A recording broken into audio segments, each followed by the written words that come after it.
Class 11 chapter physical world. इस chapter में हम आपको साइंस के बारे में बताएंगे। साइंस क्या होती है और उसने किस तरीके से हमारी मॉडर्न वर्ल्ड में रेवोल्यूशन लाया है। तो और भी कई बातें जानेंगे। साइंस के कितने पार्ट्स होते हैं और उनमें जो मेन पार्ट होता है वो फिजिक्स, व्हाट इज फिजिक्स के बारे में हम जानेंगे। सबसे पहले शुरुआत करते हैं साइंस क्या होती है। जो आज का समय है वो विज्ञान का समय है। Today's age is of our science. Computer हो, टेलीविजन हो, video audio system, cell phone, email, internet and fast neutrals, health, nutrition and so on, ये सब जो हमें मिला है ये साइंस की मदद से ही हमें मिला है। And there is not even a single field, और इसमें कोई ऐसा सिंगल फील्ड भी नहीं है जहाँ पे साइंस का इन्फ्लुएंस देखने को ना मिले। साइंस जो वर्ड निकला है वो एक लैटिन वर्ड साइंटिका से निकला है, जिसका मतलब होता है टू नो। संस्कृत में साइंस को विज्ञान कहते हैं, अरेबिक में इल्म कहते हैं, और इन सब का भी सिमिलर मतलब होता है knowledge. And human have always been curious about the world around them. जो इंसान है वो अभी से नहीं बहुत समय से क्यूरियस रहता है अपने अराउंड की या वर्ल्ड को जानने की लिए। जैसे रात के समय चमकती हुई क्रिस्टल बॉडी, सेलेस्टियल बॉडी जो होती हैं उन्हें देख करके या तारों को देख करके मन में होता है कि ये क्यों चमक रहे हैं। Regular repetition of day and night, day और नाइट क्यों होते हैं। Annual cycle off season, season क्यों आता है, कभी सर्दी कभी गर्मी कभी बारिश, ऐसा क्यों होता है। एक एलिप्स, जो एक्लिप्स आते हैं वो क्यों आते हैं, टाइड्स क्यों प्रोड्यूस होते हैं, वोल्केनो इरप्शन क्यों देखने को मिलता है, rainbow have always be wonder of source, ये सब बातें हमारे लिए सोर्स ऑफ वंडर रही हैं हमेशा से। The enquiring and imaginative human mind observe all these wonder carefully and look for any meaningful pattern and relationship in this phenomena. और इंसान ने हमेशा से ही इसमें क्यूरियोसिटी दिखाई है और इनके लिए मीनिंगफुल पैटर्न और क्या रिलेशन है इनके होने का, इसमें रुचि ली है और नए नए हथियार बनाए हैं और नए नए औजार बनाए हैं या नए नए टूल्स बनाए हैं जिनकी मदद से हम अपनी स्टडी को कर सकते हैं और नेचर के बारे में ज़्यादा अच्छे से जान सकते हैं।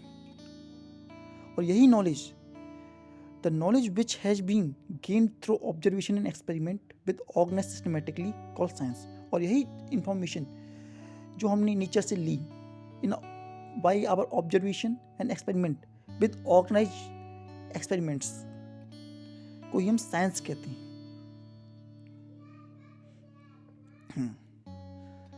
तो साइंस जो होती है, साइंस बहुत बड़ा लेवल होती है। साइंस को अगर हम एक लेवल में समझना चाहें तो ये हमारे लिए पॉसिबल नहीं होता।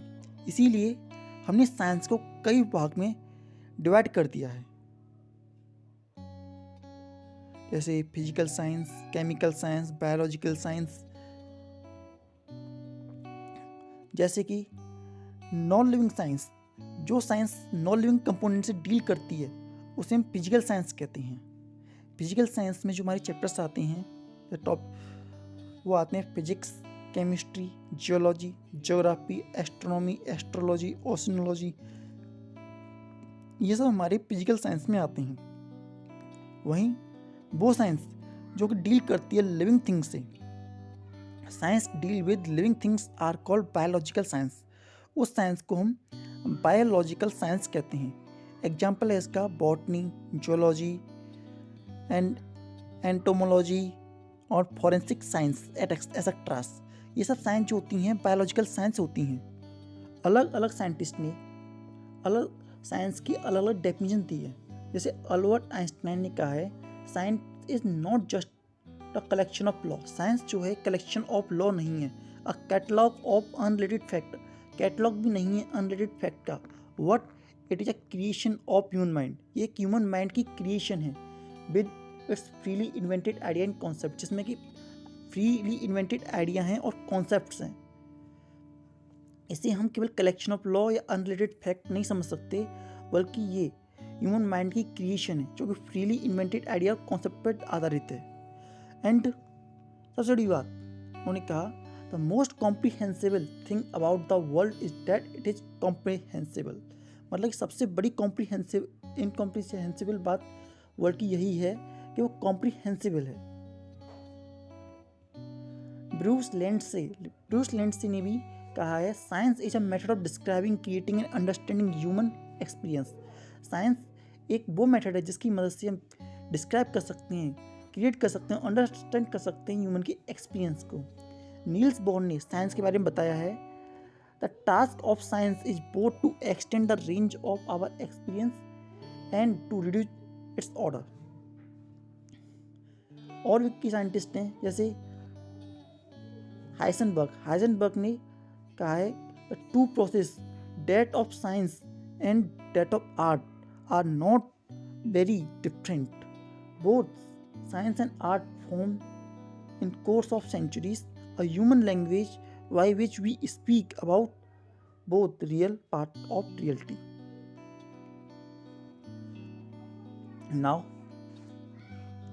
scientific method and scientific theories. क्या होते हैं साइंटिफिक मेथड एंड क्या होती हैं साइंटिफिक थ्योरी, अब हम इसके बारे में समझेंगे। साइंटिफिक मेथड समझते हैं। साइंटिफिक मेथड क्या होता है? वो सिस्टमैटिक अटेम्प्ट्स जिनकी मदद से हम नेचर और नेचुरल फिनोमेनन्स को एक्सप्लोर करते हैं और अंडरस्टैंड करते हैं सिस्टमेटिकली, और उनके होने का कारण क्या है उसे हम प्रिडिक्ट करते हैं और मॉडिफाई करते हैं बाय कंट्रोल फिनोमेनन्स। और इसके लिए हम कुछ स्टेप फॉलो करते हैं। जब हम ये करने जा रहे होते हैं तो हम कुछ स्टेप फॉलो करते हैं। पहला, taking a large number of systematic observation through control experiment. मतलब कि हमें सिस्टमेटिक ऑब्जर्वेशन करना पड़ता है, किसी भी चीज़ का सिस्टमेटिक ऑब्जर्वेशन करना पड़ता है विद कंट्रोल एक्सपेरिमेंट्स। जैसे कि हम डे और नाइट को होता हुआ देखते हैं, हर दिन देखते हैं, तो कारण क्या होता है? तो इसके लिए हमें सिस्टमेटिक एक्सपेरिमेंट करने पड़ेंगे। सिस्टमेटिक एक्सपेरिमेंट और कंट्रोल एक्सपेरिमेंट और कंटिन्यूस ऑब्जर्व करना पड़ेगा कि ये सन है, यहाँ पे सनसेट और सनराइज क्यों हो रहा है। उसका फिर मोस्ट लॉजिकल वे हमें फाइंड करना पड़ेगा। तो इसके लिए आगे होता है second point, study these observation. जो हमने ऑब्जर्वेशन पता किए हैं with the help of control experiment, हमें logical behaviour based on quantitative and qualitative reason के हिसाब से हमें ये देखना पड़ेगा कि जो हमारा ऑब्जर्वेशन में लिया कंट्रोल एक्सपेरिमेंट की मदद से, उसका लॉजिकल बिहेवियर क्यों हो रहा है ऐसा, क्वांटिटेटिवली और क्वालिटेटिवली। क्या कारण हो सकता है इसका, हमें फिर ये देखना पड़ता है लॉजिकल बिहेवियर के मैनर में। फिर उसके बाद जब हम ऑब्जर्व कर लेते हैं, सिस्टमेटिक ऑब्जर्वेशन कर लेते हैं और लॉजिकल बिहेवियर क्वांटिटेटिवली और क्वालिटेटिवली पता कर लेते हैं, तो उसके बाद हम मैथमेटिकल मॉडलिंग करते हैं उसकी। मतलब कि अब हमें एक फॉर्मूला देना पड़ता है। जब तक हम किसी को फॉर्मूला नहीं देंगे तब तक वो हमारी थ्योरी या ऑब्जर्वेशन को हम एक वेल मैनर में डिफाइन नहीं कर सकते। एक मैथमेटिक मॉडलिंग या मैथमेटिकल फॉर्मूला होना जरूरी होता है। That is suggest some model to account for observation behaviour, जो कि उस बिहेवियर को अच्छे से समझा सके। अब हमने सिस्टमेटिक ऑब्जर्वेशन किया कंट्रोल एक्सपेरिमेंट की मदद से और ऑब्जर्व करके लॉजिकल बिहेवियर क्वांटिटेटिव बना लिया, और साथ साथ हमने मैथमेटिकल फॉर्मूला भी ड्राइव कर लिया है। तो अब हम उस थ्योरी की प्रेडिक्शन करेंगे। जो हमने देखा, जो हमने एक्सपीरियंस किया, उस थ्योरी को हम प्रिडिक्ट करेंगे और what it is actually observe on the basis suggested model, कि जो हमने मॉडल या मैथमेटिकल मॉडलिंग की है, ऑब्जर्वेशन किया है, वो क्या सच में होता है या सच में नहीं होता है। और फिर हम करेंगे वेरिफिकेशन और फॉल्सिफिकेशन। जो हमने प्रिडिक्शन किया है उसका वेरिफिकेशन किया जाएगा और फॉल्सिफिकेशन किया जाएगा। अगर सही है थ्योरी तो आगे बढ़ा दी जाएगी, और अगर गलत है या कुछ मिस्टेक या ड्रॉबैक्स आ रहे हैं उसके, तो हम उसे दोबारा से रिकवर होने के लिए जो फॉल्स आ रहे हैं उसमें या ड्रॉबैक्स हो रही हैं उसकी, उसे करेक्ट करने के लिए दोबारा से उसे भेज देंगे दोबारा इन्हीं प्रोसेस के अंदर।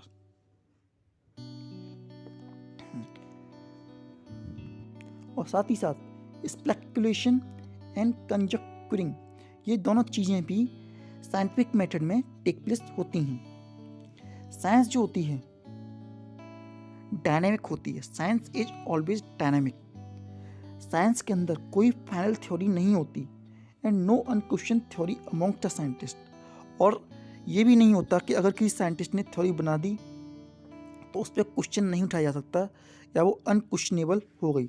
उसके अंदर जो बातें आ रही हैं वो 100% सही हैं। अगर किसी बड़े साइंटिस्ट की थ्योरी में कोई गलती नज़र आती है या उस समय के हिसाब से वो सही बता दी गई, लेकिन आगे चल के हमें पता चला कि असल में ऐसा नहीं, ऐसा था या उसमें कुछ मिस्टेक थी, तो उस थ्योरी को भी बदल दिया जाएगा with a new and better theory.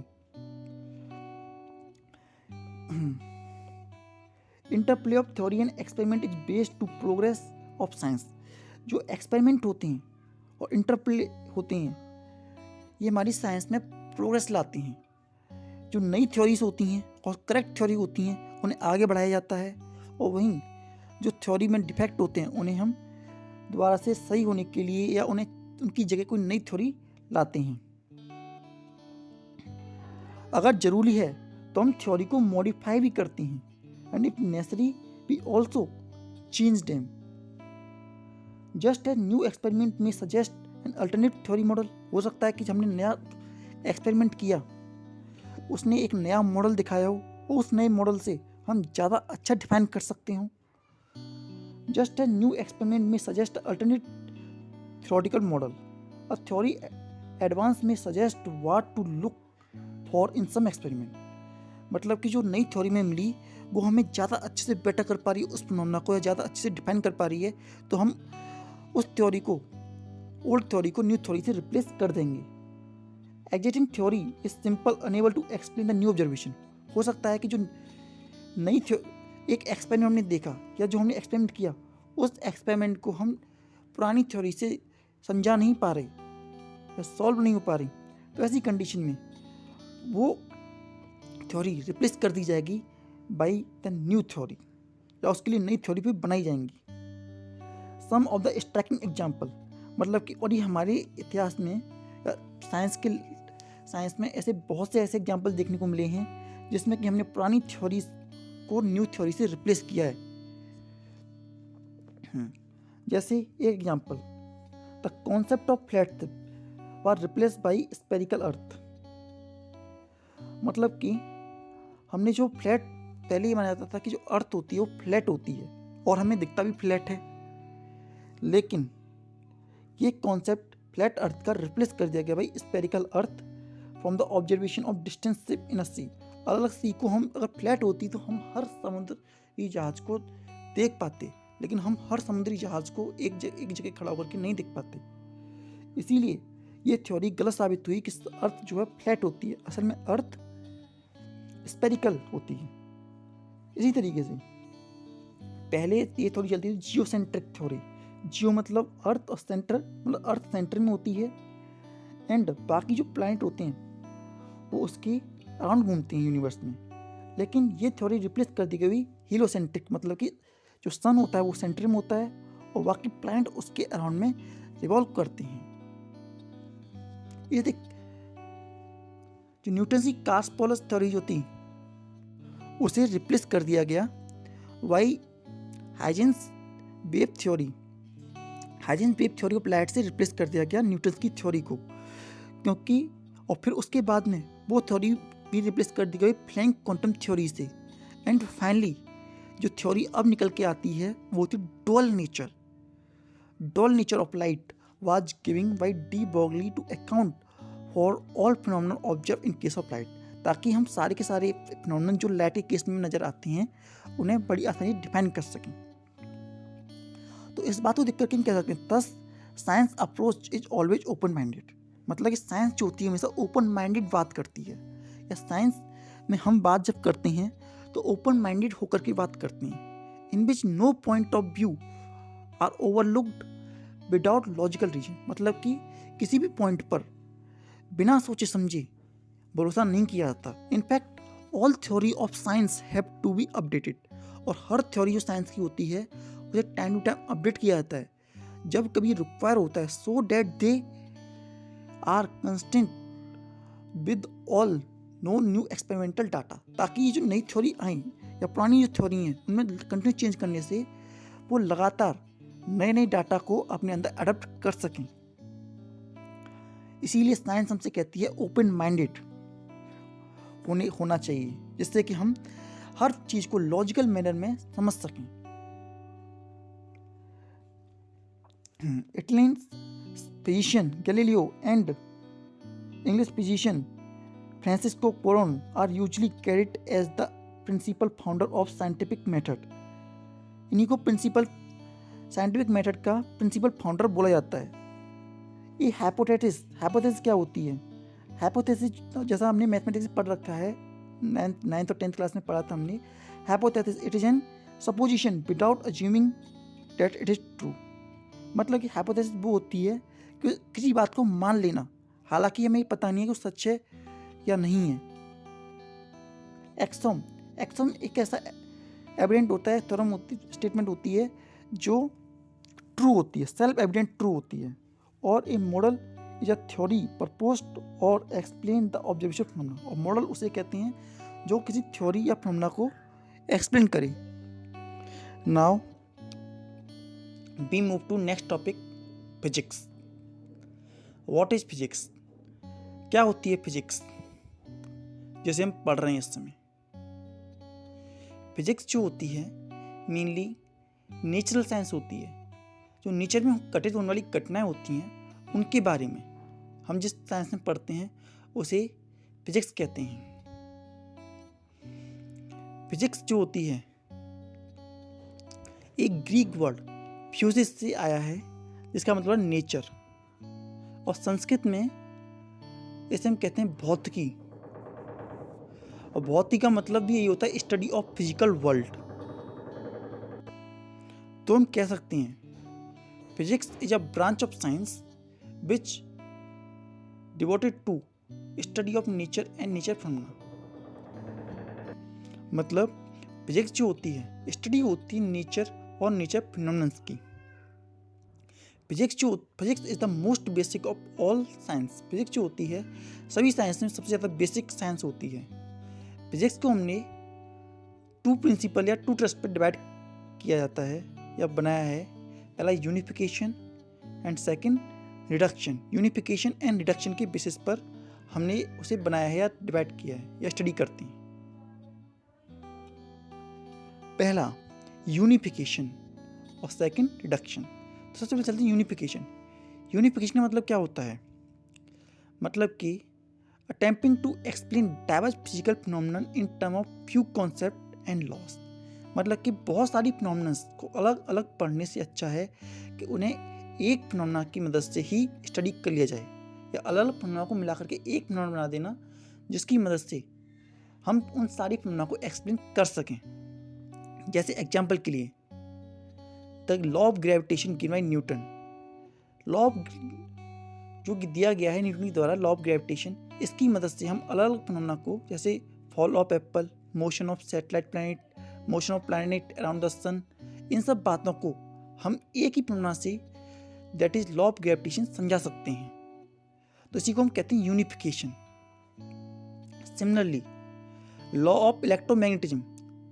Law of electromagnetism जो होता है, जो कि मैक्सवेल इक्वेशंस हैं, उसकी मदद से हम इलेक्ट्रिक एंड मैग्नेटिक फिनोमेना दोनों को समझा सकते हैं। लॉ ऑफ इलेक्ट्रोमैग्नेटिज्म की मदद से हम इलेक्ट्रिक और मैग्नेटिक फिनोमेना दोनों को समझा सकते हैं। तो इस तरीके से हम किसी बड़ी छोटी छोटी थ्योरीज को लेकर के एक बड़ी थ्योरी बना देते हैं, या छोटी छोटी फिनोमेना को लेकर के बड़ी थ्योरी बनाना ही यूनिफिकेशन कहलाता है। और वहीं रिडक्शन क्या होता है? रिडक्शन मतलब attempting to diverge the property of bigger and more complex system from property of its continuous simpler part। मतलब कि एक बड़ी और कॉम्प्लेक्स फिनोमेना को छोटे छोटे पार्ट्स में डिवाइड कर देना, ताकि उसे हम ज़्यादा अच्छे से पढ़ सकें या ज़्यादा अच्छे से समझ सकें और इसे छोटे टुकड़ों में डिवाइड कर देना। जैसे example, thermodynamics with bulk system, इसके अंदर बहुत सारी क्वांटिटीज होती हैं। थर्मोडायनेमिक्स में बहुत सारी क्वांटिटीज होती हैं, इसीलिए हम इन्हें डाइवर्स में और रिड्यूस कर करके पढ़ते हैं। जैसे हमने इन्हें रिड्यूस कर दिया टेम्परेचर में, इंटरनल एनर्जी में, एंट्रोपी में, and later develop of kinetic energy and statistical mechanics interrupt these quantity in term of the property of molecular constituent of the bulk system. तो सिंपल मैन में कहें, unification में हम छोटी छोटी फिनोमेनास को मिला करके एक बड़ी फिनोमेना बना देते हैं, वहीं रिडक्शन में एक बड़ी और कॉम्प्लेक्स फिनोमेना को छोटे छोटे पार्ट में डिवाइड कर देते हैं ताकि हम उसे ज़्यादा अच्छे से स्टडी कर पाएं। हम चलते हैं ये देख कि scope and excitement of physics. Physics का स्कोप कितना है और फिजिक्स कितना बड़े लेवल पर डील करती है। फिजिक्स के मेनली दो डोमेन होते हैं, that is macroscopic and microscopic. इन दोनों डोमेन में ही फिजिक्स डील करती है। मतलब मैक्रोस्कोपिक डोमेन जो होती है, study of phenomena like finite size of terrestrial object या इवन एस्ट्रोनॉमिकल स्केल। जो मैक्रोस्कोपिक पे हम टेरेस्ट्रियल लेवल की फिजिक्स या एस्ट्रोनॉमिकल स्केल पर पढ़ते हैं और इसे हम क्लासिकल फिजिक्स भी कहते हैं। Most of it was develop up to 20th century. और जो क्लासिकल फिजिक्स है या टेरेस्ट्रियल या फिर एस्ट्रोनॉमिकल फिजिक्स है, वो ज़्यादातर फिजिक्स 20वीं सदी या 18वीं सदी तक बन चुकी थी। एंड माइक्रोस्कोपिक डोमेन डील करते study of molecules, atom, nucleus, electron and other elementary particle. और ये जो मिलकर के बनाती है, इसे कहते हैं मॉडर्न फिजिक्स। मॉडर्न फिजिक्स जो होती है वो आफ्टर 20th सेंचुरी बनी थी या 20th सेंचुरी में बनी थी फिर आगे चल के। Recently domain intermediate between the microscopic and microscopic domain has emerge, जिन्हें हम मीसोस्कोपिक भी कहते हैं। मतलब कि ऐसी डोमेन जो माइक्रोस्कोपिक एंड मैक्रोस्कोपिक दोनों के बीच में बनती हैं, उन्हें मीसोस्कोपिक कहते हैं। और ये इनमें भी बहुत सी ब्रांचेस आती हैं। Classical physics includes, classical physics में जो हमारे मेन टॉपिक्स होते हैं वो रहते हैं mechanics, thermodynamics, electrodynamics and optics. Mechanics क्या होती है? Mechanics deal with the study of general system of particle, rigid body, deformable bodies, liquid, propulsion of rocket and propagation of water wave in sound ETC।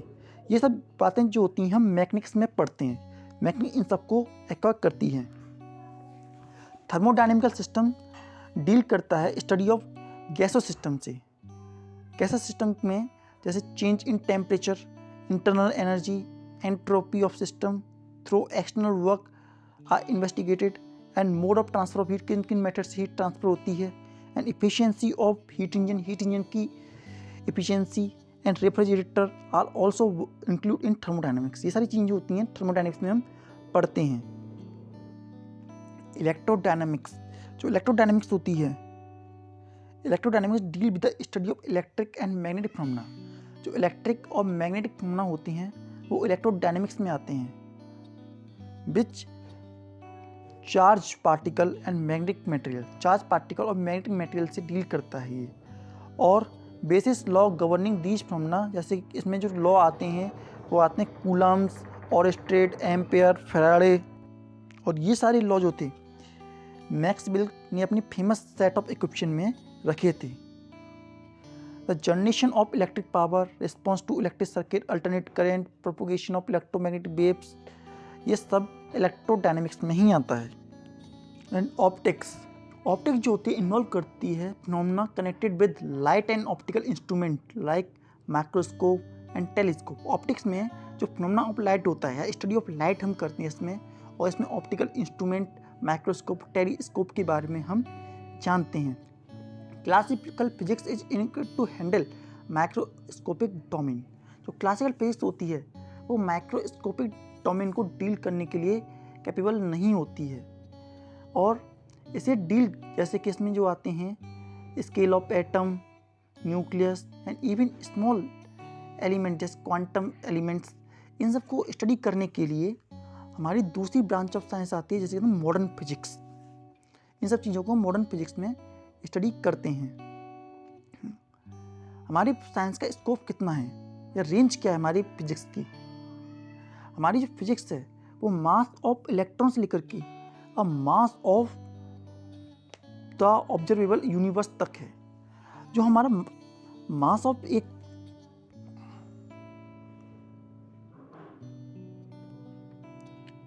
Study of physics is excited in many ways. कुछ example, पहला, a few basic concept and law can explain diverse physical phenomena. कुछ law से की मदद से ही या कुछ basic concept की मदद से हम बहुत सारी फिनोमेना को एक्सप्लेन कर सकते हैं। Carry out imaginative new experiment to unlock secret of nature by verifying and falsification the excitement theories. हम नए नए एक्सपेरिमेंट कर सकते हैं इमेजिनेटिव दौरान और उन्हें देख सकते हैं कि वो ट्रू है या फॉल्स हैं with the help of scientific methods. Most interesting part is design useful device based on the physical law. और सबसे बड़ा पार्ट ये है कि हमने इन लॉस की मदद से बहुत सारे नए नए डिवाइस बनाए हैं जो आज से हम यूज़ करते हैं।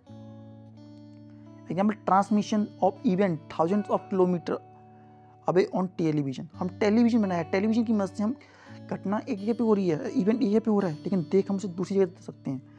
STD, IST, fax, paper, cellular phone, ये सब फिजिक्स की वजह से मिला है। Speed and memory of fifth generation of computer, use of robot, journey of moon to sun nearby planet with control from the ground. मतलब journey of moon to other planet हमने ground से ही control कर किया है। Technological advancement in health science में भी हमने टेक्नोलॉजिकल एडवांसमेंट कर किया है। Laser and there ever increase application, laser और increasing applications, exploring the new source of energy, नए नए सोर्स ऑफ एनर्जी फाइंड कर रहे हैं जिससे हमें इलेक्ट्रिसिटी और अलग अलग पर्पज पे यूज़ कर पाते हैं। And study of various type of force in nature, और अलग नेचर में लगने वाली फोर्सेस को भी हम स्टडी कर रहे हैं। फिजिक्स जो होती है, physics in relation to other science, physics जो होती है अलग अलग साइंस से किस तरीके से रिलेट रहती है। अब physics involve a basic study of base natural phenomena. Physics जो होती है बेसिक नेचुरल फिनोमेना या बेसिक की तरह काम करती है अलग साइंस के लिए। It is rightly be regarded as the most fundamental of all science. ये सबसे ज़्यादा फंडामेंटल साइंस होती है सब में। And physics has play a key role in development of many other branch of the science. और फिजिक्स की मदद से हमने अलग अलग साइंस को भी बहुत ज़्यादा मॉडिफाई किया है या एडवांसमेंट लेकर के आए हैं। वन बाय वन करके हम देखते हैं। जैसे physics in related to chemistry, physics ने केमिस्ट्री में भी बहुत रोल प्ले किया है। जैसे structure of atom, radio activity, X ray, diffraction, ये सब फिजिक्स की मदद से ही केमिस्ट्री को मिले हैं। Physics have enable chemist to rearrange element in periodic table. Physics ने हेल्प किया कि जो केमिस्ट हैं वो एलिमेंट को एटॉमिक नंबर के हिसाब से या पीरियोडिक टेबल में अरेंज कर सकें। And have better understand of chemical bounding and complex chemical structure. और कॉम्प्लेक्स केमिकल स्ट्रक्चर और केमिकल बॉन्ड को समझने के लिए भी फिजिक्स ने केमिस्ट्री को मदद किया है। Physics in related to biological science, physics जो होती है बायोलॉजिकल साइंस में भी बहुत रोल प्ले करती है। The optical instrument developed in physics are extendedly use in the study of biological sample. Biological samples को स्टडी करने के लिए फिजिक्स के द्वारा बनाए गए टूल्स का यूज़ किया जाता है।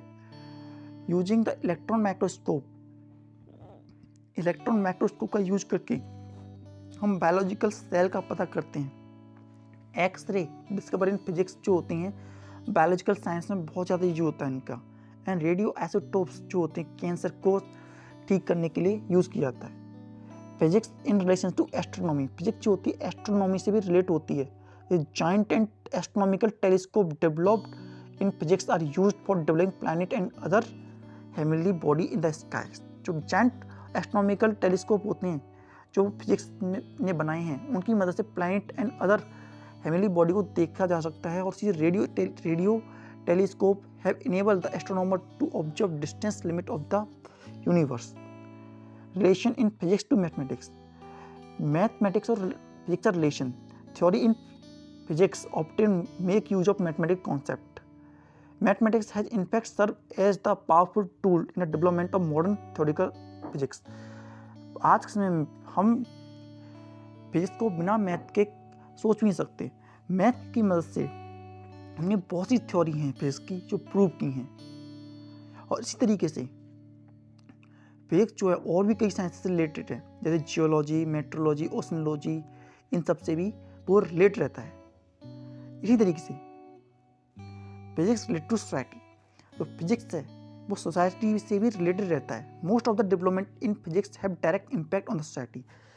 जितने भी एक्सपेरिमेंट हमने साइंस से किए हैं उन्होंने सीधा सीधा इम्पैक्ट डाला है सोसाइटी के अंदर. जैसे development of telephone, telegram, tele index help us to transmit message instantly. इनकी मदद से हमने मैसेज ट्रांसमिशन किया है और बहुत दूर बैठे हुए अपने घर के मेंबर से या किसी को भी अपना इंफॉर्मेशन देने में सक्सेसफुल रहे हैं. रेडियो, टेलीविज़न, सैटेलाइट, इन सब ने मीन्स ऑफ कम्युनिकेशन का बहुत रोल प्ले किया है. एंड एडवांस इलेक्ट्रॉनिक्स जैसे computer, laser have greatly enrich the society. इनसे भी कंप्यूटर की मदद से, इलेक्ट्रॉनिक्स की मदद से हमने बहुत ज़्यादा हेल्प हुई है. हमारा काम बहुत आसान हो चुका है इनकी मदद से. And rapid mean of transport are no less important for the society. And exploration of new source of energy is giant significant to the society. और हमने नए नए सोर्स ऑफ एनर्जी फाइंड किए हैं.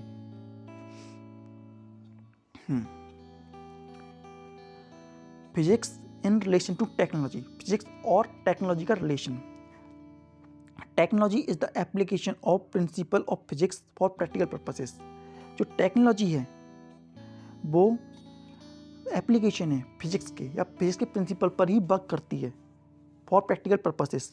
जैसे कि हम एग्जांपल लें स्टीम इंजन, जिसने कि की रोल प्ले किया इंडस्ट्रियल रिवॉल्यूशन में इंग्लैंड में 18वीं शताब्दी के दौरान.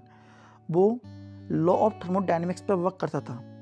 इस survey of development of physics so that sometime technology give rise to new physics and other times. और ये बात दिखाया गया कि सर्वे ने दिखाया कि नई नई टेक्नोलॉजीज ने नई नई फिजिक्स को जन्म दिया है. जैसे नई टेक्नोलॉजी का एग्जाम्पल है टेक्नोलॉजी ऑफ वायरलेस कम्युनिकेशन. जो वायरलेस कम्युनिकेशन जो आया was based on fundamental law of electricity and magnetism, जो कि डिपेंड करता है फंडामेंटल लॉ ऑफ इलेक्ट्रोमैग्नेटिज्म या electricity of magnetism. And more than often it is not easy to foresee the application of physics. For example, in 1933, Rutherford dismissed the idea of energy obtained for atoms, and in 1938, Hans Berg and Mater carry out the fission of uranium atom. मतलब कि एक scientist जो Rutherford थे उन्हें 1933 में ये कहा था कि हम एटम से एनर्जी नहीं ले सकते. और वहीं 1938 में हेलम एंड मेटर जो साइंटिस्ट थे उन्होंने फिजन कराया यूरेनियम का और उससे बहुत ज़्यादा एनर्जी या न्यूक्लियर पावर रिएक्टर बनाए और न्यूक्लियर वेपन भी बनाए, जिससे हम बहुत सारी एनर्जी प्रोड्यूस कर पाते हैं. और डिस्कवरी ऑफ सिलिकॉन चिप जो होती है उसने ट्रिगर किया कंप्यूटर रिवॉल्यूशन के अंदर. अब हम कुछ देखते हैं अलग अलग टेक्नोलॉजी जो हमारे समय पे आई और उस पर कौन कौन सा प्रिंसिपल वर्क करता है. जैसे स्टीम इंजन पे जो वर्क करता है वो law of thermodynamics. Rocket propulsion में Newton's law of motion. Aeroplane Bernoulli's principle in fluid dynamics. Sonar reflection of ultrasound waves. Optic fibre total internal reflection of light. Electric generator Faraday law of electromagnetic induction. Hydroelectric power में work करता है conversion of gravitational potential energy and electrical energy. Particle accelerator में work करता है motion of charge particle in electromagnetic field. ये principle रहते हैं इसके. Radio and television generation, propagation and detection of electromagnetic wave. Photocell photo electric effect. Nuclear reactor control nuclear fusion test reactor magnetic confinement of plasma. electron microscope, wave nature of electron, and laser light amplification of stimulated emission of radiation, computer, digital logic, production of ultra high magnetic field, superconductivity, non-reflecting coating, thin film, optical interference, giant matter wave radio telescope, detection of cosmic radio wave, Bose-Einstein condensation, trapping and cooling of atom by laser beam and magnetic field, genetic engineering, role of DNA in heredity। ये सारी जो हैं technologies हैं जो समय के साथ आई और इन सारी टेक्नोलॉजीज़ ने हमारी साइंस में योगदान दिया है। इसी तरीके से कुछ great scientist, some of the great physician and their contribution. Physics में बहुत सारे साइंटिस्ट या ब्रिलियंट साइंटिस्ट जिन्होंने अपना रोल दिया, जिसके कारण आज हमारी फिजिक्स इस लेवल तक पहुंची है। Greatest scientist sir Isaac Newton. Sir Isaac Newton ने न्यूटन 3 लॉ ऑफ मोशन दिए, यूनिवर्सल लॉ ऑफ ग्रेविटेशन दिया, रिफ्लेक्टिंग टेलीस्कोप दिया और बहुत कुछ दिया। और his work on calculation, differential and integral lead to the development of new language of physics. इन सब चीज़ों की वजह से आज हमने फिजिक्स में बहुत बड़ा रेवोल्यूशन लेके आ पाए। एक फेमस अलेक्जेंडर पॉप न्यूटन ने कहा था, nature and nature's law lay hid in night, God said let Newton be and all was light in spite of his greatness. Newton remained a simple man. Shortly before his death Newton ने कहा था, I do not know what I may appear to the world, what to myself I seem to be only be like a boy playing on the street, so and diverging myself every now and then finding a smoother pebble or brighter cell than ordinary, while the great ocean of truth lay undiscovered before me। इनकी तरह से ही और भी कई scientist थे जिन्होंने ये discover किया है। जैसे आर्किमिडीज ने प्रिंसिपल बायोगेंसी फाइंड किया, ये ग्रीक के थे। गैलीलियो जो थे लॉ ऑफ इनर्शिया फाइंड किया, इटली से थे। Sir Isaac Newton universal law of gravitation and others जो यूनाइटेड किंगडम से थे। Huygens wave theory of light जो हॉलैंड से थे। Michael Faraday law of electromagnetic induction जो यूके से थे। James Clerk Maxwell electromagnetic theory दी यूके से थे। Henry Rudolf Hertz generation of electromagnetic wave Germany से थे। J Thomson electron UK. बॉक रोंगस्टन x ray Germany. J C Bose ultra short radio wave India से थे। Marie Curie study of natural radioactivity Poland से थी। Albert Einstein explanation of photo electric effect theory of relativity Germany से थे। R A. Millikan measurement of electronic charge USA. Andres Rutherford nuclear model of atom New Zealand. Niels Bohr quantum model of hydrogen atom Denmark. C V. Raman inelastic scattering of light by molecule India. M N. Shah thermal ionisation India. SN. Bose quantum static India. Victor Francis Hess cosmic radiation Australia. Louis de Broglie wave nature of matter France and Ball Pauli exclusion principle Australia. प्यूरो Fermi control nuclear fusion ये थे Italy से। And Paul डेस्नी relativity theory of electron and quantum static UK. And Baron Heisenberg uncertainty principle and quantum mechanics Germany. James Chadwick neutron UK. Hideki Yukawa theory of nuclear force Japan. Edwin Hubble's expanding universe USA. S Chandrasekhar structure of evolution of star India. Ernest और Orlando Lawrence USA, इन्होंने दिया cyclotron के बारे में। Homi Jehangir Bhabha cascade process of cosmic radiation India. Lev Davidovich Leonardo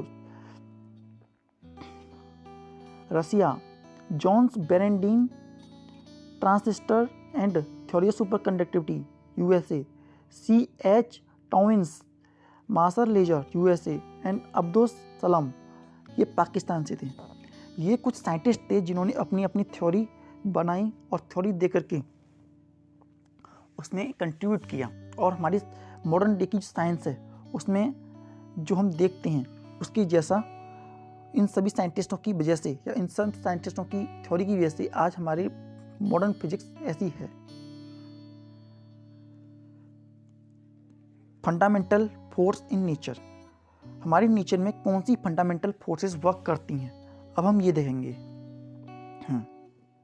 जैसा कि हम लोगों को पता है फिजिक्स जो होती है वो study of nature and nature phenomena होती है, और इसके अंदर सर्टेन बेसिक लॉ हैं जो वर्क करते हैं, जो कि पूरे वर्ल्ड को गवर्न करते हैं। And we shall also discuss the nature fundamental forces and nature of laws. ये सब हमने स्टडी करेंगे आगे चल करके, और थोड़े बहुत करेंगे, किए भी हैं।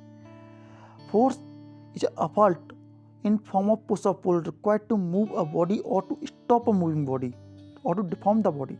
जैसे हम लोग पता है जो फोर्स होती है क्या होती है, एक अपॉल्ट होती है जिसकी मदद से हम पुश और पुल लगाते हैं या बॉडी के डायरेक्शन, शेप, साइज या उसको तोड़ने के लिए यूज करते हैं। फोर्स जो होती है हमें पता है कई तरह की होती है, जैसे हम किसी को हिट करते हैं, किसी चीज़ को उठाते हैं, किसी दौड़ते हैं, तो माइक्रोस्कोपिक वर्ल्ड में we come across gravitational force. Gravitational force हमने पढ़ रखा है, muscular force, tension in spring, ropes, force of friction and force due to pressure, surface tension, force due to buoyancy, viscous force, ETC। ये सारी forces हमने देख रखी हैं। Addition there are force between charge particle and magnetic body also.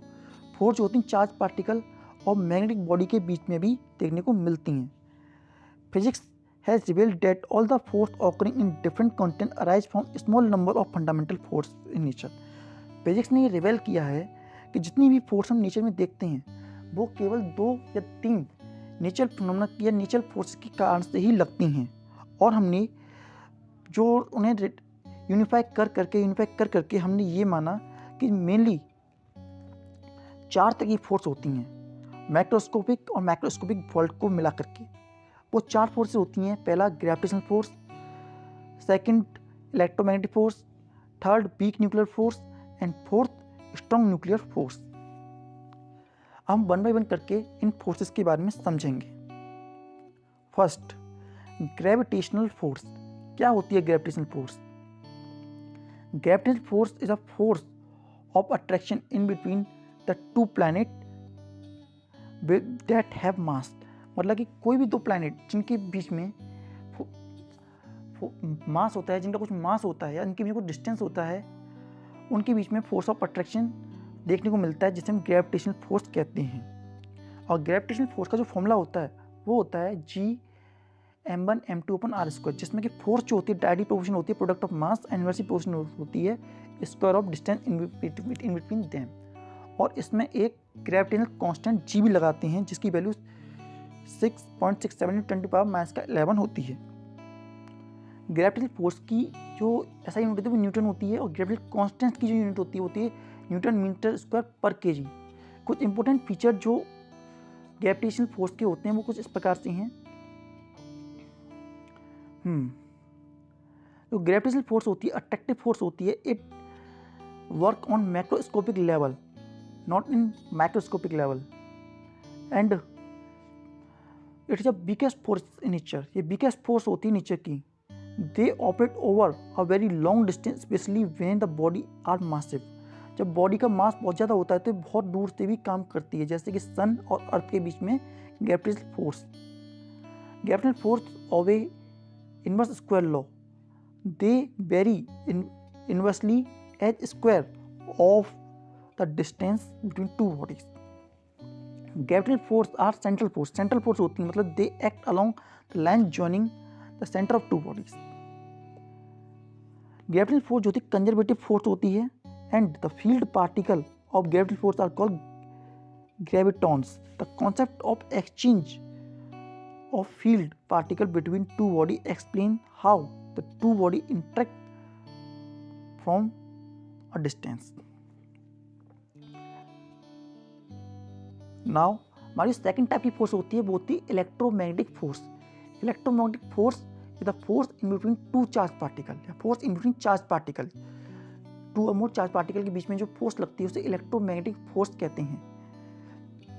And the force govern by Coulomb's law. और ये force जो होती है कूलम्स लॉ के द्वारा गवर्न की जाती है, जिसके अकॉर्डिंग जो फोर्स है वो डायरेक्टली प्रोपोर्शनल होती है to the product of mass and energy proportional to distance in between them.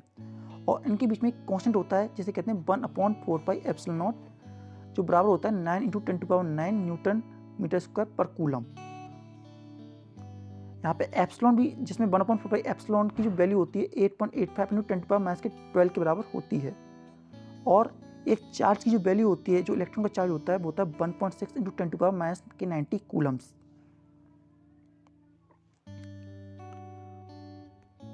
और जो नेचर में दिखने वाली फोर्सेस जैसे force of friction, tension, spring और रोप के अंदर टेंशन आना, ये सारी जो होती हैं फिनोमेनन, इन्हें हम इलेक्ट्रोमैग्नेटिक फोर्स की मदद से समझा सकते हैं.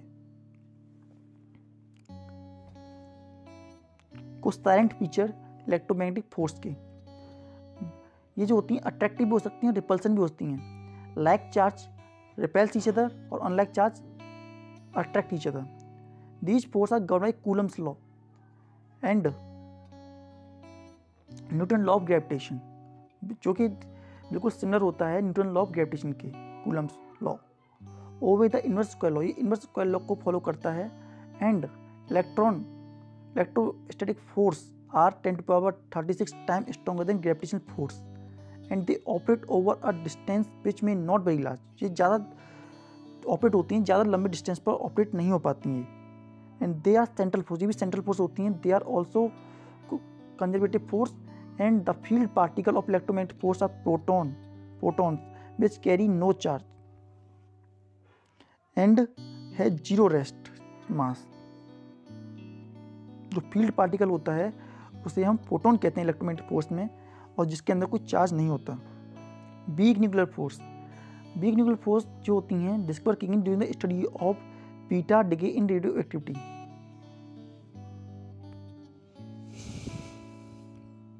Week nuclear force. अब हम चलते हैं वीक न्यूक्लियर फोर्स की तरफ. ये फोर्स जो होती है डिस्कवर की गई है during time of beta decay in radio activity. Radio activity में जब हम बीटा डिके की स्टडी कर रहे थे तो हमें ये weak nuclear force find out हुई. बीटा डिके के दौरान electron are emitted from the radioactive nucleus. Electron emit out होते हैं रेडियो एक्टिव न्यूक्लियस से. एंड ये बिलीव किया गया beta decay occur when a neutron in nucleus is converted into proton और इलेक्ट्रॉन. और ये तब बनती है जब एक न्यूट्रॉन जो है न्यूक्लियस के अंदर जो प्रेजेंट है वो प्रोटॉन और इलेक्ट्रॉन में कन्वर्ट हो जाता है.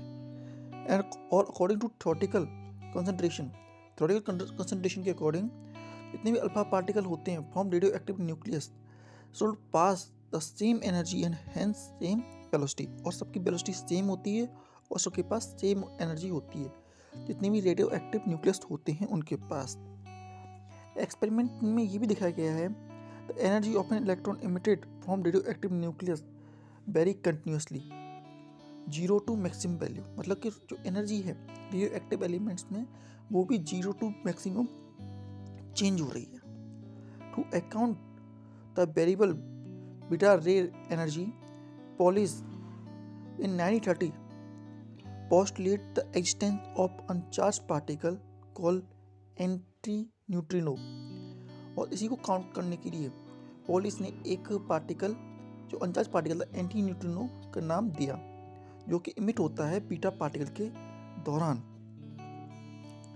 And these the energy during beta particle is shared by beta particle and anti neutrino. और जो एनर्जी होती है वो एंटी न्यूट्रिनो और बीटा पार्टिकल के बीच में शेयर होती है. जब एंटी न्यूट्रिनो के एनर्जी करता है मैक्सिमम एनर्जी कैरी करता है तो energy of beta particle minimum and vice वर्सा. तो हम कह सकते हैं वीक न्यूक्लियर फोर्स क्या होती है. तो week nuclear force are the force of interaction between elementary particle for short lifetime. Week nuclear force होती हैं वो फोर्स ऑफ इंट्रैक्शन होती हैं एलिमेंट्री पार्टिकल के बीच में। Elementary particle electron proton neutron होते हैं, उनके बीच में force of attraction for a short period of time, इसी को हम वीक न्यूक्लियर फोर्स कहते हैं। सम इम्पोर्टेंट फीचर या प्रॉपर्टीज क्या होती हैं? वीक न्यूक्लियर फोर्स जो होती है 10 टू पावर 25 टाइम स्ट्रॉन्गर होती है as compare to gravitational force, and weak nuclear force exist in between lepton and lepton and mesons etcetera बीच में के पार्टिकल में प्रेजेंट रहती है। Next, strong nuclear force. अब हम चलते हैं स्ट्रॉन्ग न्यूक्लियर फोर्स की तरफ।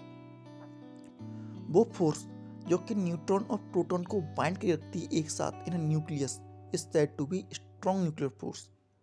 The force that bind neutron and proton together in a nucleus is said to be strong nuclear force। इस strong nuclear force की वजह से ही न्यूट्रॉन और प्रोटॉन न्यूक्लियस के अंदर रहते हैं and they act between two proton and two neutron or proton and neutron but only the particle are very close together। लेकिन ये फोर्स तभी काम करती है जब पार्टिकल एक दूसरे से बहुत ज़्यादा क्लोज हों, मतलब कि दो न्यूक्लियॉन्स या प्रोटॉन और न्यूट्रॉन की जो डिस्टेंस होता है एक दूसरे से 1 फर्मी मतलब 10 टू पावर -15 मीटर के करीब होता है, तभी ये स्ट्रॉन्ग न्यूक्लियर फोर्स वर्क करती है। एंड जो इलेक्ट्रोस्टैटिक फोर्स है उससे ये 10 गुना ज़्यादा स्ट्रॉन्ग है, और ग्रेविटेशनल फोर्स के कंपैरिजन में ये 10 टू पावर 38 टाइम स्ट्रॉन्गर रहती है। इस सबके बावजूद जो स्ट्रॉन्ग न्यूक्लियर फोर्स होती है उसकी रेंज बहुत ही ज़्यादा छोटी होती है and their strength decrease rapidly with increasing separation. और जैसे इनका सेपरेशन बढ़ता है वैसे वैसे इनके बीच की पावर भी कम होती जाती है। At the separation about 50 centimetre 50 fermi metre पे जो न्यूक्लियर फोर्स होती है वो तकरीबन ख़त्म हो जाती है या नेग्लिजिबल हो जाती है। एंड बीइंग शॉर्ट रेंज की होने की वजह से nuclear force come into picture only if considerable charge within nucleus as bare nucleus are hardly encounter in real life. We are not generally aware of the nuclear force. हम nucleus जो होते हैं बहुत ही मुश्किल से देखने में आते हैं, देखने में नहीं आते, तो इसलिए हमें strong nuclear force daily life में देखने को भी नहीं मिलता है। ये न्यूक्लियर फोर्स है स्ट्रॉन्ग न्यूक्लियर फोर्स हमें केवल रेडियो एक्टिविटी की फिनोमेना में न्यूक्लियर फ्यूजन जैसी प्रोसेस में देखने को आमतौर पर मिलता है। डेली लाइफ प्रोसेस में आमतौर पर हम इसे नहीं देख पाते। कुछ इंपॉर्टेंट फीचर्स जो हैं इसके कुछ तरीके से हैं। जो न्यूक्लियर फोर्स है strong nuclear force the strong force in nature, ये सबसे ज़्यादा स्ट्रॉन्ग फोर्स है जो नेचर में पाई जाती है, और ये 10 टू 38 टाइम स्ट्रॉन्गर होती है as compare to gravitational force, and 10 to power 2 time stronger than electrostatic, and 10 to power 30 time stronger than weak nuclear force. जो न्यूक्लियर फोर्स होती है वो उसकी रेंज बहुत शॉर्ट होती है and they operate within the nucleus only, जो कि न्यूक्लियस के अंदर ही ऑपरेट हो पाती है up to a distance of 10 to the power -40 of 1 fermi metre. Nuclear force do not depend upon the charge on the nucleus. Nuclear force जो होती है चार्ज ऑन द न्यूक्लियस पे डिपेंड नहीं करती है, and nuclear force do not obey inverse square law भी follow नहीं करती। They vary at some higher power of the distance between nucleus. जैसे डिस्टेंस बढ़ता है वो बहुत ज़्यादा हाई रेंज पर चेंज हो जाती है, या बहुत हाई रेंज पर बढ़ती है, बहुत हाई रेंज पर कम हो जाती है। And they are generally attractive force, और ये आमतौर पर अट्रैक्टिव फोर्स ही रहती हैं only when distance in between nucleus is less than 0.5, और इसके बाद न्यूक्लियर फोर्स रिपल्सिव हो जाती हैं और इससे ज़्यादा डिस्टेंस ज़्यादा हो जाए। Nuclear force are not central force, ये सेंट्रल फोर्स भी नहीं होती और ना ही कंजर्वेटिव फोर्स होती हैं। And field particle for the nuclear forces pi masons होते हैं इनके लिए। अब हम देखते हैं फंडामेंटल फोर्स में कैसे हमने देखा। सबसे पहले फोर्स देखी हमने ग्रेविटेशनल फोर्स। ग्रेविटेशनल फोर्स की जो रेंज होती है वो इन्फिनाइट होती है एंड किधर किधर ऑपरेट होती है वो operate all object in universe, जितने भी ऑब्जेक्ट होते हैं यूनिवर्स में सब पे वो वर्क करती है। वीक न्यूक्लियर फोर्स 10⁻25, जिसका वेरी शॉर्ट सब न्यूक्लियर रेंज होता है, बहुत कम सब न्यूक्लियर रेंज होता है उसका, और some particle like electron, neutron, इन पे वर्क करती है वो। इलेक्ट्रोमैग्नेटिक फोर्स जो होती है उसकी रेंज भी इन्फिनाइट होती है और वो 10⁻36 टाइम स्ट्रांग होती है ग्रेविटेशनल फोर्स से, और उसके अंदर चार्ज पार्टिकल वर्क करते हैं। स्ट्रॉन्ग न्यूक्लियर फोर्स जो होती है 10⁻38 टाइम स्ट्रॉन्ग होती है ग्रेविटेशनल फोर्स से, और उसकी रेंज बहुत ही ज़्यादा छोटी होती है, न्यूक्लियर साइज तकरीबन 10⁻15 मीटर, और ये ऑपरेट होती है न्यूक्लियॉन्स हेवियर एलिमेंट्री पार्टिकल के बीच में। Now toward unification of force. Unification हम जैसा कि जानते हैं कि छोटी छोटी थ्योरीज को लेकर के एक बड़ी थ्योरी बना देना, ताकि बहुत सारी थ्योरीज को एक थ्योरी से समझा जा सके, और इसी फील्ड में बहुत ज़्यादा वर्क किया गया है। और इस में जो हमारे इम्पोर्टेंट थ्योरीज हैं या जो इम्पोर्टेंट थ्योरी को यूनिफाई किया गया है उनमें से कुछ इस प्रकार से हैं, और उनके साइंटिस्ट के नेम इस तरीके से हैं। जैसे न्यूटन ने 1687 में unified terrestrial and celestial mechanics, उन्हें टेरेस्ट्रियल सेलेस्टियल मैकेनिक्स को यूनिफाई किया था, by using their law of motion, law of gravitation, जो कि दोनों पर ही अप्लाइड होते हैं। उसी तरीके से ऑस्ट्रेट ने 1820 में इलेक्ट्रिक एंड मैग्नेटिक फिनोमेना को एक साथ लेके आए थे, जिसे हमने बोला था इलेक्ट्रोमैग्नेटिक फिनोमेनन। इसी तरीके से फेराडे ने यूनिफाइड डोमेन इलेक्ट्रोमैग्नेटिज्म, फेराडे ने इलेक्ट्रिसिटी और मैग्नेटिज्म दोनों को एक दूसरे में कन्वर्ट करने की फॉर्मूला बताई थी कि इलेक्ट्रिसिटी को मैग्नेट में कन्वर्ट किया जा सकता है और मैग्नेट को इलेक्ट्रिसिटी में कन्वर्ट किया जाता है।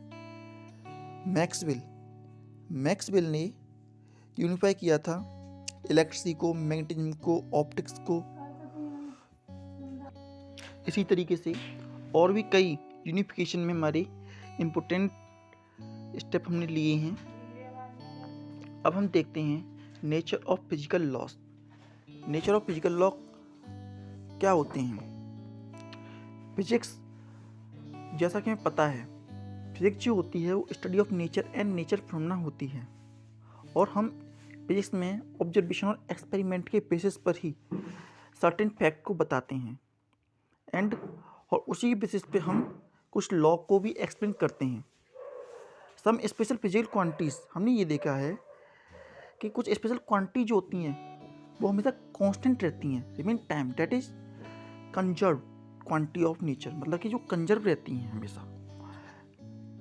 कंजर्व कहने का मतलब ये है कि ना तो उन्हें बनाया जा सकता है और ना ही उन्हें मिटाया जा सकता है, और उन्हीं क्वांटिटी के लिए या उन्हें समझने के लिए हमने कंजर्वेशन प्रिंसिपल बनाया या कंजर्वेशन लॉ बनाए। और हमारे क्लासिकल फिजिक्स में कुछ कंजर्वेशन लॉ इस प्रकार से हैं। पहला, law of conservation of energy. Second, law of conservation of linear momentum, law of conservation of angular momentum and law of conservation of charge. अब हम वन बाय वन करके समझते हैं। Law of conservation of energy क्या होता है? Law of conservation of energy, law of conservation of energy का मतलब ये होता है कि हम न तो एनर्जी को बना सकते हैं और ना ही एनर्जी को डिस्ट्रॉय कर सकते हैं। एनर्जी केवल एक फॉर्म से दूसरी फॉर्म में ट्रांसफॉर्म होती है। Only transformation of energy take place and total sum of kinetic energy The total sum of all kind of energy in a universe remain constant, and energy can transform from one form to other form or from one place to other. What total amount of energy never going to be change. Total amount of energy कभी change नहीं होता. Total amount of energy हमेशा constant रहता है. और इस law of conservation of energy में macroscopic and microscopic दोनों ही डोमेन आती हैं. चाहे वो छोटे से छोटे पार्टिकल हों, चाहे बड़े से बड़े पार्टिकल हों, चाहे एटॉमिक लेवल पर हों, चाहे टेरेस्ट्रियल सेलेस्टियल लेवल पर भी क्यों ना हो, सबके लिए ये law of conservation of energy valid रहता है. ये लॉ जो है हर ऑब्जेक्ट लिए अलाउ है. जैसे कि हम एक एग्जांपल लेते हैं कि अगर एक ऑब्जेक्ट एक हाइट पर रखा है तो उसके अंदर पोटेंशियल एनर्जी है. जैसे ही उसे हमने उस हाइट से ड्रॉप किया तो उसके अंदर काइनेटिक एनर्जी आ गई. लेकिन जब हम टोटल एनर्जी करते हैं, total energy is a sum of kinetic energy and potential energy, जब हम करते हैं तो उसका टोटल अमाउंट ऑफ एनर्जी जो होता है रिमेन कांस्टेंट रहता है, उसमें कोई बदलाव नहीं आता है. तो हम कह सकते हैं total of energy remain unchanged. और इससे पहले जब हमारी आइंस्टाइन थ्योरी ऑफ रिलेटिविटी नहीं आई थी, उससे पहले हम ये मानते थे कि लॉ ऑफ कंजर्वेशन ऑफ मास भी एक नेचर लॉ या basic law of conservation of nature है. लेकिन आइंस्टाइन ने जब अपना फॉर्मूला दिया E=mc², जिसमें c जो है speed of light in vacuum है and E is the energy obtain at the cost of mass and vice versa. मतलब कि जितना मास यूज हुआ या जितना मास नेचर में गायब हो गया, उस जितनी एनर्जी प्रोड्यूस हुई वो एनर्जी है. न्यूक्लियर प्रोसेस के दौरान हम ये देखते हैं कि मास जो है एनर्जी में कन्वर्ट हो जाता है जब उसकी स्पीड जो होती है स्पीड ऑफ लाइट के बराबर हो जाती है. Therefore energy release it ट्रेमेंडस even when mass is very small. इसी कारण से बहुत कम मास होने के बावजूद भी एनर्जी जो होती है बहुत ज़्यादा अमाउंट में निकलती है, क्योंकि उसकी स्पीड बहुत ज़्यादा होती है. And this is the basis of energy release in nuclear power reactor. और यही बेसिस बना releasing of energy in nuclear power reactor या न्यूक्लियर एक्सप्लोसिव, जैसे हाइड्रोजन बॉम्ब या एटम बॉम्ब जो होते हैं, उनमें जो एनर्जी निकलती है उसका जो बेसिस हुआ वो भी यही हुआ. Constantly the law of conservation mass was included in the law of conservation of energy itself. अब जो लॉ ऑफ कंजर्वेशन ऑफ मास है उसे हम अलग से नहीं, लेकिन law of conservation of energy में ही वो आ गया. वो कैसे? जैसे कि अगर मास जो होता है, अगर मास डिस्ट्रॉय होता है तो वो एनर्जी में कन्वर्ट हो जाता है, और इस तरीके से अगर एनर्जी थोड़ी कम हो जाती है, एनर्जी किसी तरीके कम हो जाती है तो वो मास में कन्वर्ट हो जाती है. तो in this manner we can say law of conservation of energy consist of law of conservation of mass also. और ये जो दिया हमें वो आइंस्टाइन की थ्योरी ऑफ रिलेटिविटी का, और जो फॉर्मूला रिलेशन दिया उन्होंने E=mc², उसकी मदद से हमें ये मिला. और हम पता कर सकते हैं कि कितना मास एनर्जी में कन्वर्ट हुआ by using the formula E=mc². जैसा कि हम देखते हैं मास ऑफ बाउंड्री सिस्टम या sum of masses of constituent is equal to जो एटम को बाइंड करके रखती है वो energy, binding energy upon c². Energy E हम कह सकते हैं mass equal to energy upon c². c यहाँ पे स्पीड ऑफ लाइट के बराबर है. और इस तरीके से इन chemical reaction they occur basically rearrangement of atom. इसी प्रकार से जो केमिकल रिएक्शन होती हैं उनमें भी रीअरेंजमेंट ऑफ पार्टिकल होता है, उसमें कोई नया पार्टिकल नहीं प्रोड्यूस होता, इसलिए मास जो होता है उसमें भी कंजर्व रहता है. Mass, total mass of product and total mass of reactant in a chemical reaction remain equal. Only the rearrangement of particle in a molecule take place. Law of conservation of momentum. अब हम चलते हैं law of conservation of momentum की तरफ. इस law के according अगर हम हमारी किसी ऑब्जेक्ट पे कोई एक्सटर्नल फोर्स नहीं लग रही, या अगर हम कोई एक्सटर्नल फोर्स नहीं लगाते, तो ऐसी कंडीशन में linear momentum of a system can neither be created और नॉट बी डिस्ट्रॉयड और इट विल रिमेन अनचेंज्ड. मतलब कि अगर कोई बाहर से फोर्स नहीं लग रही है, एक्सटर्नल फोर्स नहीं लग रही है, तो ऐसी कंडीशन में जो टोटल लीनियर मोमेंटम होगा, लीनियर मोमेंटम वो कंजर्व रहेगा, या अनचेंज रहेगा, उसमें कोई चेंज देखने को नहीं मिलेगा। इसका मतलब क्या है कि हमें एक्सटर्नल फोर्स लगानी पड़ेगी मोमेंटम ऑफ अ सिस्टम को चेंज करने के लिए। अगर हम एक्सटर्नल फोर्स लगाते हैं तो linear momentum of a system get change, लेकिन ऐसी कंडीशन में इंटरनल फोर्स काम नहीं करेगी। इसका कारण ये है कि इंटरनल फोर्स जो होती है बैलेंस पेयर में प्रोड्यूस होगी और एक दूसरे को कैंसिल कर देगी और उसमें कोई चीज़ हमें देखने को नहीं मिलेगा। And to change the momentum force should be outside, otherwise the linear momentum will remain the same. जैसे एग्जाम्पल लेते हैं, हमने एक गन फायर किया and force on a bullet the gun barrel is equal and opposite to the force on the gun. दोनों पर equal and opposite force लगा and these force are internal force to the system. और ये force जो होती है internal force होती है जो बुलेट पर लग रही है, comparing the gun and bullet, firing से पहले। And system is at rest and the momentum is zero. After firing total momentum is still zero. जो फायरिंग से पहले लीनियर मोमेंटम था वो जीरो था और फायरिंग के बाद भी जो टोटल लीनियर मोमेंटम था वो भी जीरो था, क्योंकि ये इंटरनल फोर्स है और इंटरनल फोर्स जो होती है मोमेंटम में चेंज नहीं लेके आती। Bullet gain momentum in forward direction and the gun gain momentum in opposite direction. मतलब कि जो बुलेट थी उसने आगे की डायरेक्शन में मोमेंटम गेन किया और वहीं जो गन थी उसने बैकवर्ड डायरेक्शन में अपोजिट डायरेक्शन में गेन किया, लेकिन टोटल लीनियर मोमेंटम कुछ नहीं मिला। ये total linear momentum remain the same. That's by gun recoil on firing. और इसीलिए जो गन होती है वो रिकॉल करती है फायरिंग के दौरान। इसी तरीके से एटॉमिक न्यूक्लियस जो अंडरगो करता है रेडियो एक्टिव डिके में और star explode, the force involve is internal. इन सभी कंडीशन में भी इंटरनल फोर्स ही लगती है। इसीलिए जो नेट मोमेंटम होता है, net momentum the system before and after the event is same. Net momentum same रहता है before and after the momentum. Third, law of conservation of angular momentum. Law of conservation of angular momentum क्या होता है? इसके according अगर external torque नहीं लगाया जा रहा है या external torque on the system is zero, then angular momentum on the system remain conserve. तो ऐसी कंडीशन में जो एंगुलर मोमेंटम होगा वो कंजर्व रहेगा। हम समझते हैं पहले टॉर्क क्या होती है। जैसे हम फोर्स लगाते हैं, फोर्स और एक टॉर्क दोनों एक ही बात होती हैं, लेकिन इसमें अंतर इस बात का होता है जो फोर्स होती है वो लीनियर या स्ट्रेट लाइन में चलने वाले ऑब्जेक्ट पे लगती है और वहीं टॉर्क जो होती है वो सर्कुलर बॉडी में घूमने वाले ऑब्जेक्ट पे लगती है। उसी तरीके से लीनियर मोमेंटम स्ट्रेट लाइन में चलने वाले का मोमेंटम होता है, वहीं एंगुलर मोमेंटम उनके लिए होता है जो एंगल बना करके एंगल में रोटेट कर रहे हैं।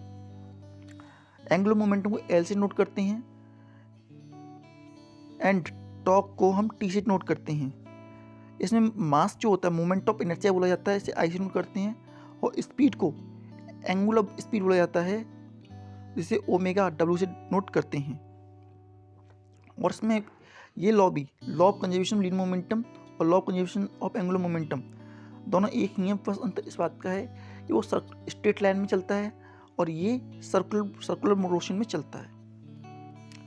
और इसमें वही कहा गया है कि अगर एक्सटर्नल टॉर्क जीरो हो जाए सिस्टम पर या कोई एक्सटर्नल वर्क ना कर रहा हो, ऐसी कंडीशन में जो angular momentum of a system remain unchange और रिमेन कंजर्व। एंगुलर मोमेंटम जो होता है एक वेक्टर क्वांटिटी है, तो इसे मैग्नीट्यूड और डायरेक्शन दोनों चाहिए होते हैं। And sell stay constant in the absence of external torque. और ये एब्सेंट भी रहता है अगर एक्सटर्नल टॉर्क नहीं लग रही है। जैसे एग्जांपल में देते हैं, प्लैनेट जो होते हैं रिवॉल्व अराउंड करते हैं सन के इन एप्लिकल ऑर्बिट में रिवॉल्व अराउंड करते हैं and maintain their angular momentum in the plane. और इसका कारण क्या होता है? Angular momentum conservation. इसी तरीके से shape of galaxy have much to do with the angular momentum. जो गैलेक्सीज होती हैं उनके अंदर भी हमें एंगुलर मोमेंटम देखने को मिलता है। जो प्लैनेट रिवॉल्व अराउंड करते हैं, rotational inertia, angular speed increase होती है या कम होती रहती है, लेकिन जो उनका एंगुलर मोमेंट होता है प्लैनेट्स का, वो कभी ज़्यादा चेंज नहीं होता। और ये तब तक होता है जब तक कि उनको कोई एक्सटर्नल फोर्स नहीं लगती, तब तक वो अपनी ऑर्बिट में मूव अराउंड करते रहते हैं। इसी की तरह हमारा एक और लॉ होता है जिसे हम कहते हैं law of conservation of charge. क्या होता है law of conservation of charge? अब इसे देखते हैं। इसके according charge can neither be created और not be electron. Law of conservation of charge क्या होता है? Law of conservation charge, according to law of conservation charge, charge can neither be created nor be destroyed, but simply it can transform one body to another body.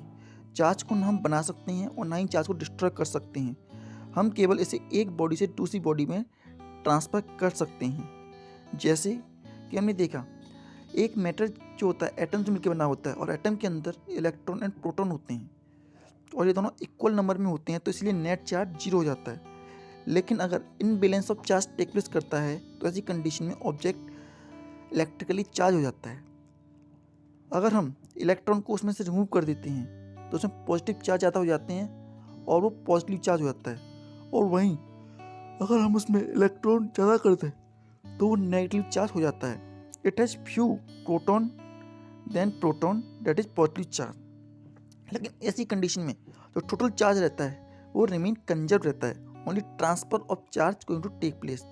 इसलिए हमने कहा charge can not be created not be destroyed, it can only transform from one place to another. Two body of an isolated system can be charge when which will always be equal and opposite। अब हम कुछ question देखते हैं। अगर आपको इन क्वेश्चनों के जवाब पता हो तो आप हमें कमेंट सेक्शन में लिख करके भेज सकते हैं। जैसे व्हाट इज फिजिक्स, फिजिक्स क्या होती है? Now what are the 5 branches of physics, physics की कुछ 5 ब्रांचेस के नाम बताइए। How physics related to society, जो फिजिक्स है वो सोसाइटी से कैसे रिलेट करती है। How are science and art are similar, science और आर्ट आपस में सिमिलर कैसे हैं। न्यूक्लियर फोर्स की रेंज क्या होती है। Law of conservation of energy को समझाइए विद एन एग्जाम्पल।